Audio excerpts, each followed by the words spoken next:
Imagine walking into your own son's house, expecting warmth and laughter, and being slapped across the face by your daughter-in-law. Not just that she demands your house keys, right there, in front of everyone. What would you do? Stay with us as this family drama unfolds, and watch how one woman faces betrayal, shock, and courage. For the full story, hit that subscribe button and turn on notifications. You don't want to miss a moment.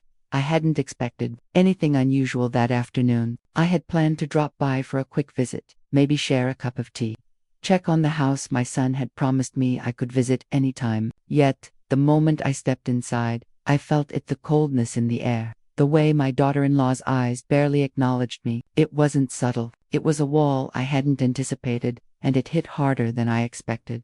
I tried to greet her with a smile, soft words, "Hello, I thought I'd drop by for a little visit." Her lips pressed into a thin line, and her gaze slid past me like I was invisible. My son looked uncomfortable, glancing between us, shifting on his feet, avoiding the tension that seemed to thicken in the air. We moved into the living room, the silence heavy, almost purposeful. I asked about small things, the weather, groceries, the kids, but every answer felt clipped, rehearsed. She nodded once, but her eyes were sharp, calculating. It felt like every word I spoke was being measured, weighed, judged. The small signs of her hostility I had dismissed before, the sudden coldness during calls, the unexplained absences, the curt tones, now snapped into place. This wasn't casual friction. This was something else, something deliberate. I tried to steady my thoughts. Maybe I was overreacting. Families argue. I've been in enough tense situations to know that, but the tension in the room wasn't normal. I could feel it, tight and suffocating, like the air itself had thickened. My son tried to bridge the gap with a joke, something light, but it fell flat. The laugh that followed felt forced, strained. I watched her, trying to read her expression, searching for a clue, anything that would explain this sudden chill. Then it happened, out of nowhere, sharp, clean, a slap across my face. I recoiled, stunned, my hand flying to my cheek. The sound of skin meeting skin echoed in my ears, louder than I could have imagined. Time slowed. The room felt unreal. My heart pounded, my mind scrambling for understanding. "Give me the house keys," she said, her voice cold and unyielding. There was no explanation, no preamble, just those words, demanding, commanding. My voice failed me at first. I couldn't comprehend what had just happened, what had provoked this level of aggression. My son reached out, alarmed. "Wait, what are you doing?" But she ignored him, eyes locked on me, unwavering, as if daring me to challenge her. I opened my mouth, closed it again. I wanted to speak, to demand an explanation, but the words caught somewhere between my throat and my shock.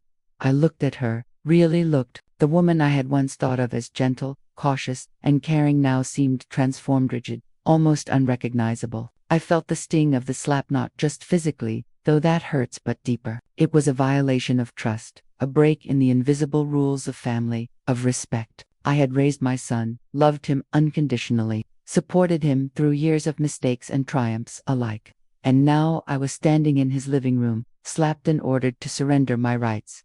"I don't understand," I finally managed, my voice trembling despite my efforts to steady it. "Why are you doing this?" Her gaze didn't waver. There was no warmth, no hesitation, no sign of regret. I said, "Give me the keys," she repeated, short, sharp, absolute. I realized then that this was no ordinary argument. This was something more calculated, something I hadn't seen coming. The veneer of civility had shattered in a single, sudden act, leaving only raw confrontation. I wanted to protest, to demand respect, but the weight of the moment left me stunned. Immobile. My son stepped closer, his hands raised as if to intervene, but the look in her eyes stopped him. Something unspoken passed between them, a silent understanding that left me completely outside. I felt the room shrink, the walls closing in. I wanted to retreat, to step back, but I was frozen. The violation of that slap, the audacity of her demand, made it impossible to think clearly. I swallowed hard, my throat tight.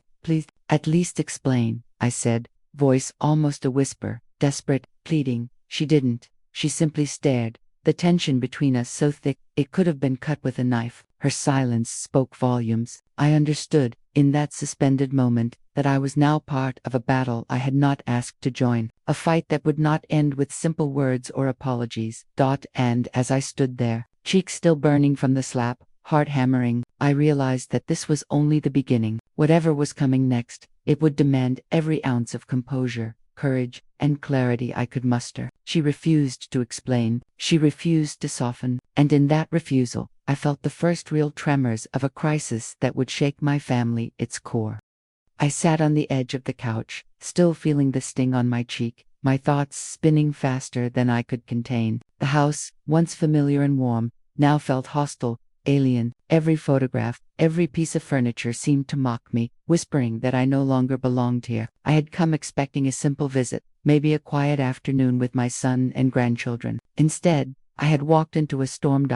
My son hovered near the kitchen doorway, pacing, voice low. "Mom, I didn't know she would."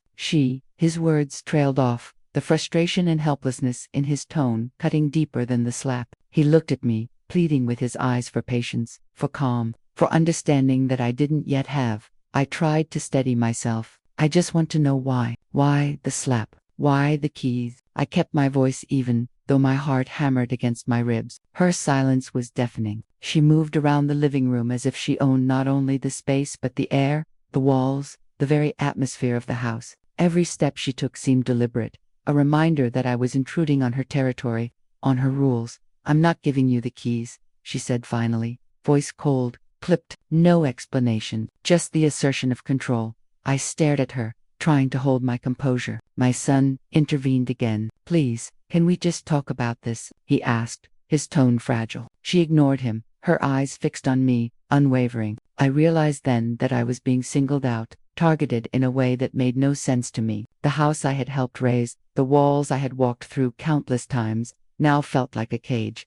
I remembered the way she had smiled during our first meetings, the warmth that had once seemed genuine. Now it felt like a mask she had discarded, revealing a hardness that frightened me. The thought made my chest tighten. How had we arrived at this moment? I had always tried to keep the peace, to respect boundaries, to let them live their lives. And yet here I was, slapped, insulted, and rejected in the place I had always considered safe. I stood slowly, trying to measure my response, trying to decide whether to push or withdraw. "This isn't just about the keys," I said, voice low but firm. This isn't right." Her laugh was soft, without humor, almost chilling. "Right or wrong doesn't matter. The house is mine now."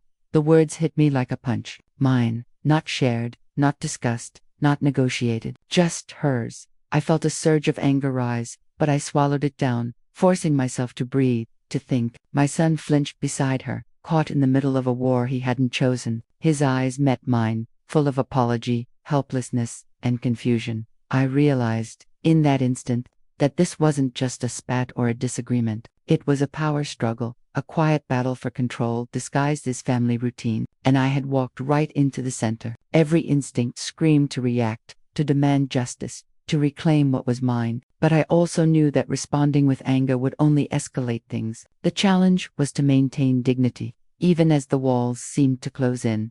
"Please," I said again, softer this time, more controlled. "Talk to me. Explain what's going on. We can fix this together." Her stare didn't waver. "There's nothing to explain."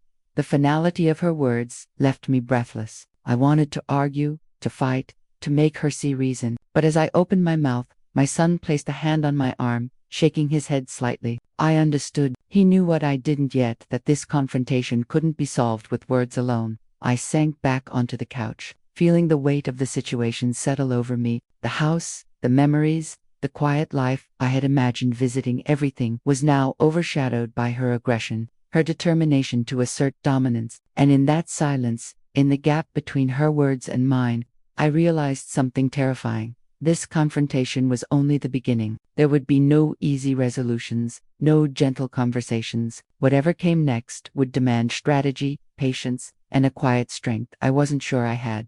I closed my eyes briefly, letting the moment settle, forcing my mind to think beyond the immediate shock. Anger, disbelief, and hurt churned inside me, but beneath it, a clarity began to form. I wouldn't be intimidated. I wouldn't be dismissed. But I had to understand the rules of this new battlefield first. The lines drawn in the air, the silent threats in her posture, the sharpness in her words. As I opened my eyes, she stood across from me, unyielding, silent, as if daring me to make a move. I knew then that this was no longer a family argument. This was a reckoning, and I had just been thrust into the middle of it, unprepared, stunned, and yet unwilling to back down.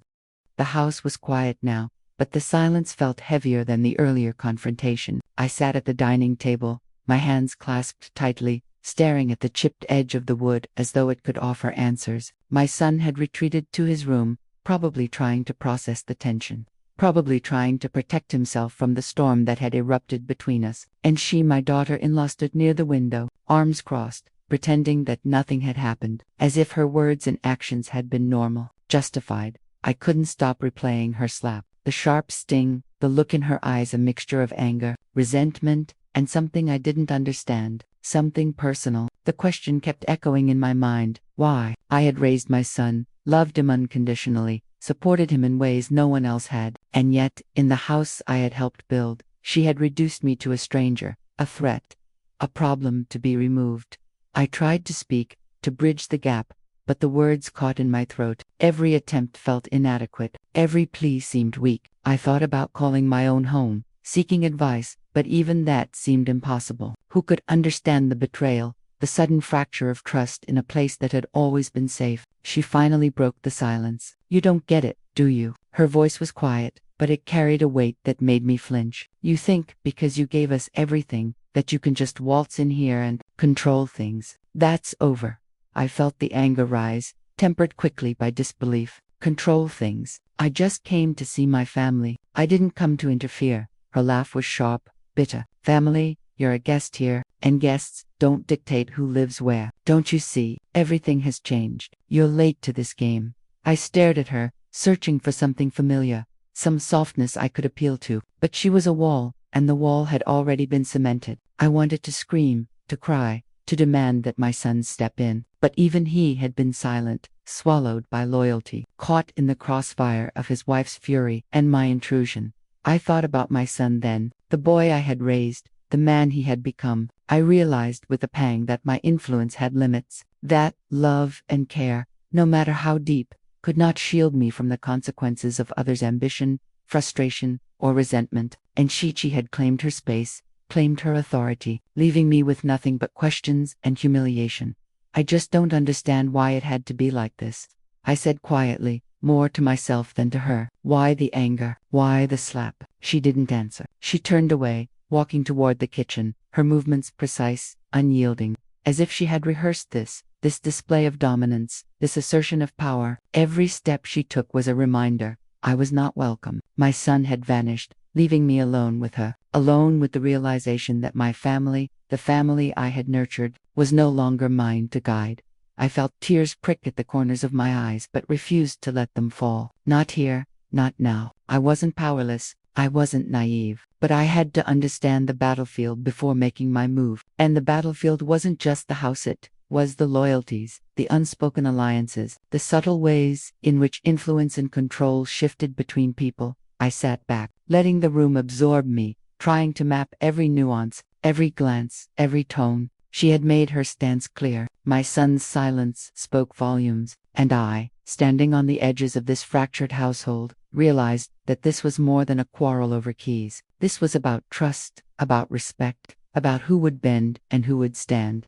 I won't fight you with anger, I finally said, voice steady, almost eerily calm, but I also won't disappear, not from my family, not from this home, and I will find a way to be heard.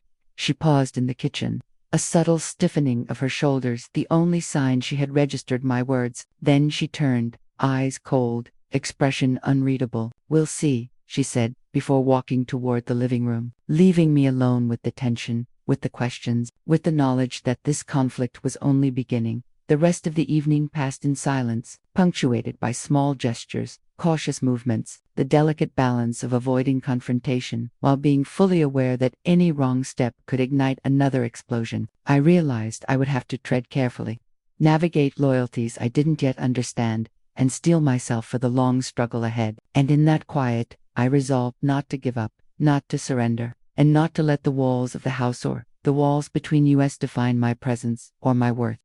I couldn't sleep that night. Every creak of the house, every distant sound, seemed louder, sharper, as if the walls themselves were whispering secrets I wasn't meant to hear. I kept turning over the confrontation in my mind, replaying her words, her slap, the sudden aggression that had upended the fragile calm I had expected when visiting my son. And the more I thought, the more I realized that this wasn't random. There was a reason, something buried beneath her cold exterior that I had yet to uncover. The next morning, I lingered in the kitchen, watching her move with that same quiet determination, the careful precision of someone who had mapped out the boundaries of every room and every relationship. My son came down late, brushing past me without a word. I noticed the tension in his shoulders, the way his eyes darted toward her, seeking approval, seeking permission to speak. He was caught in the middle, a silent witness to a battle he didn't dare intervene in. "I don't know why you're here again," she said finally, her tone measured but sharp. "This house, it's not what you think." I froze, absorbing her words. Not what I think. My house, my family, everything I had invested in, everything I had nurtured. Suddenly, I was being told it was no longer mine to understand. "I just came to see my son," I said softly, careful not to provoke her further. "I didn't come to challenge you or take anything from you." Her gaze was steady, piercing, unreadable. "It's not about taking, it's about power, about control, about knowing who belongs here and who doesn't. And right now, you're overstepping." I took a deep breath, trying to reconcile her words with the woman I thought I knew. I had seen glimpses of ambition before, but never this intensity, this almost predatory insistence on dominance within a family home. Something had shifted, and I had walked into the middle of it, unprepared.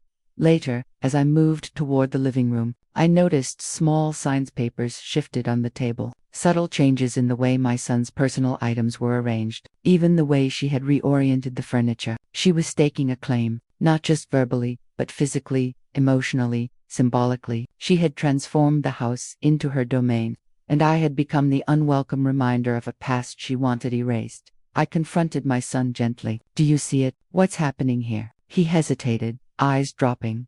I don't know how to explain it. "Things have changed, Mom. She's different now." "Different?" I asked, voice rising slightly, a mix of frustration and fear. "This isn't just about being different. She's pushing us out. She's demanding what isn't hers." He looked away, the weight of family loyalty pressing down on him. "I know, I don't want to fight. I can't." And that was the truth I had been fearing. My son, the boy who had always stood by me, the man who had once been my shield, now felt powerless or unwilling to defend me. The realization cut deeper than any slap, any insult, any confrontation. I understood then that this was bigger than a single argument. It was about loyalties being tested, boundaries being redrawn, and the quiet wars that families wage in shadows. Later, she approached me again, carrying herself with that same deliberate poise. "Listen," she said, voice low, almost conspiratorial. "I'm not doing this to hurt your son. I'm doing it to protect this house, this life. You don't understand the situation here. You think it's about you,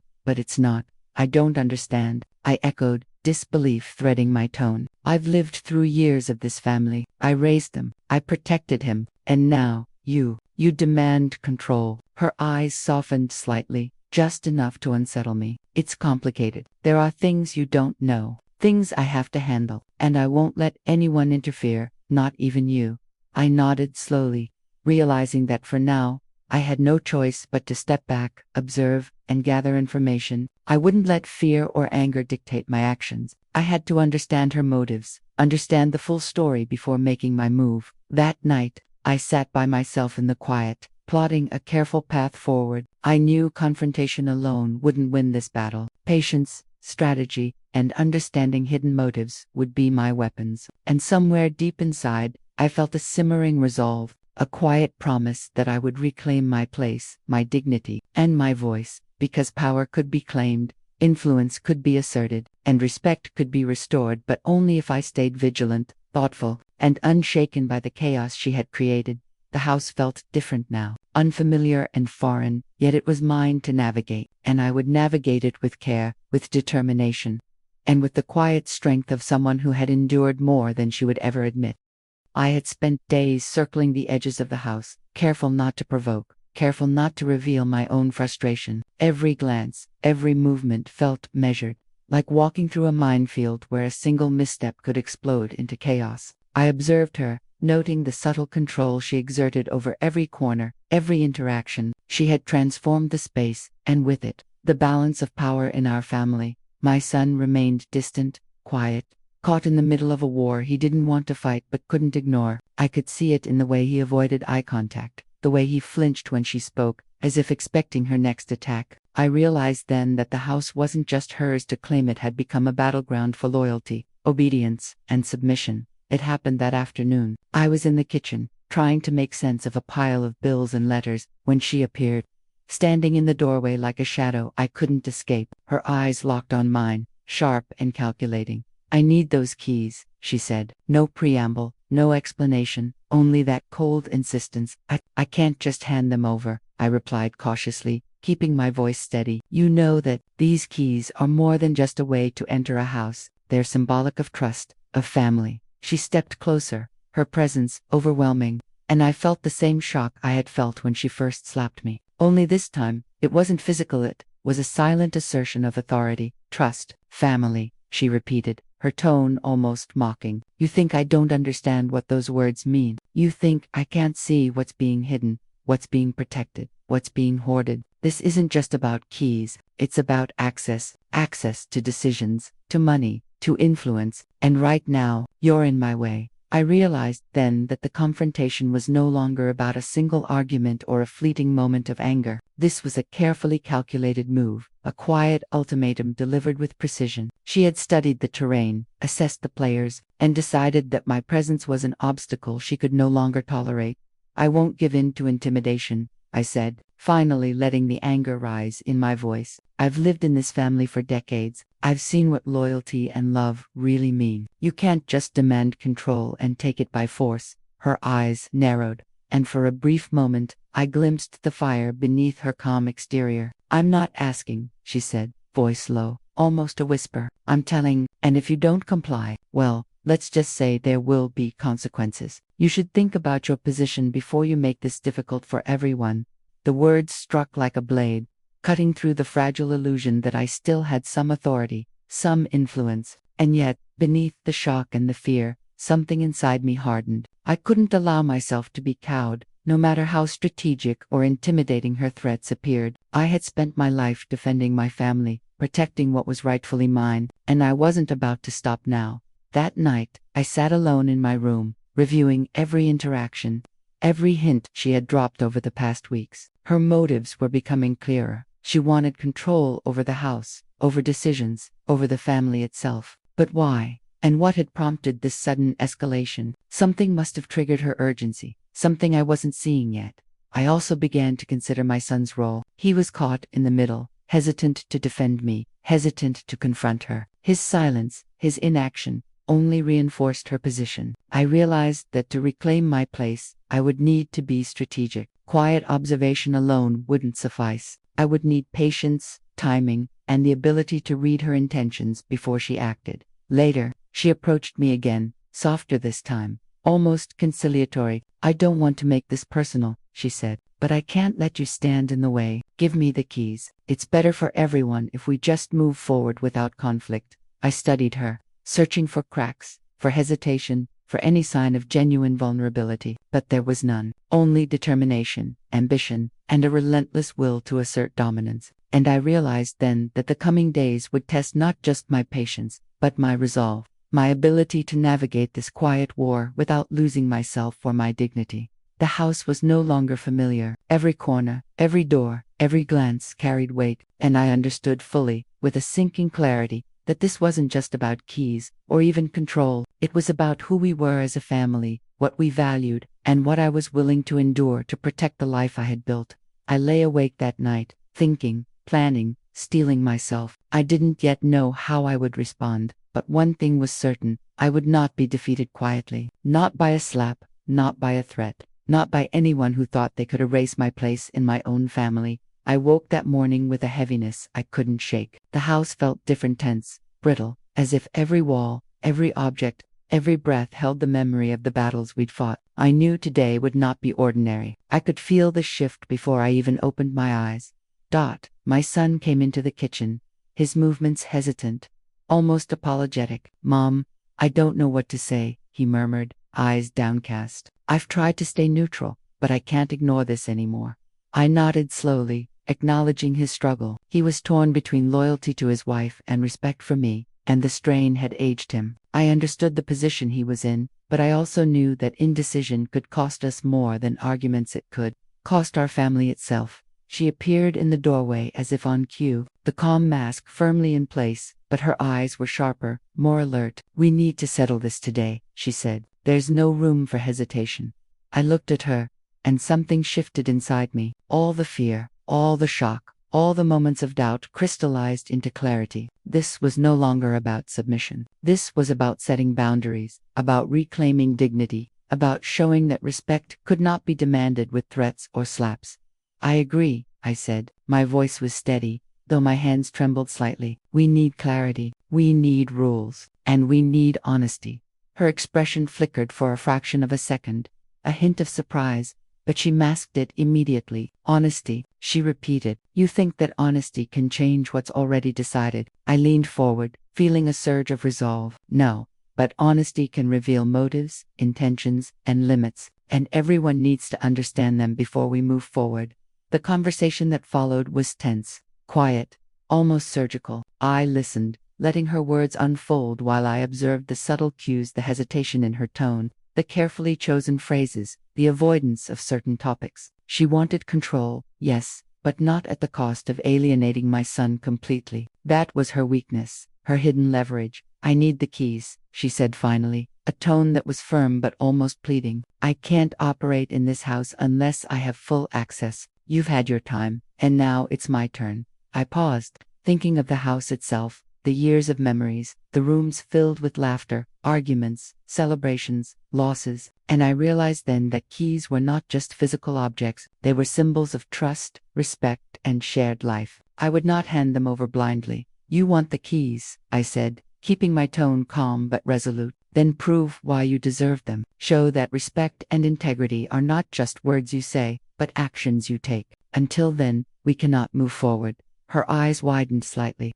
A flicker of uncertainty that revealed her strategic planning had not accounted for a direct challenge. She stepped back, measured, thoughtful. I could see the wheels turning behind her eyes, calculating, adjusting, reevaluating. My son exhaled quietly, relief mingling with tension. He had been waiting for someone to break the silence, to set a boundary, and in that moment, I became the anchor he needed. Later, she left the room without another word. Her departure was not a retreat, but a pause, a recalibration. I knew the confrontation was far from over, but I also knew that I had shifted the balance. I had taken control not with force, but with composure, with clarity, with the quiet authority that comes from knowing your own worth.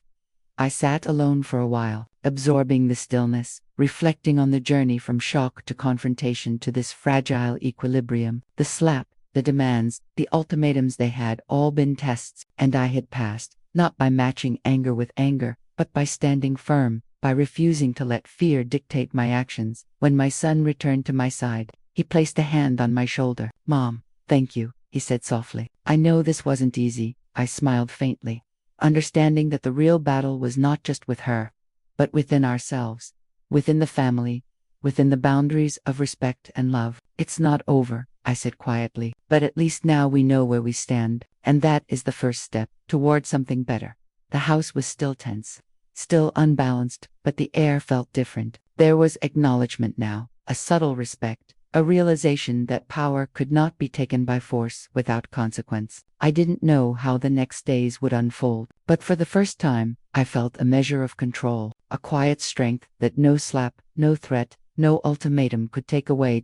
In that moment, I understood something vital. Dignity isn't surrendered, and authority isn't demanded, is quietly acclaimed, even in the face of the most audacious challenges. And with that thought, I began to prepare for whatever came next, ready to defend not just the house, but the principles that had guided my life and my family for decades.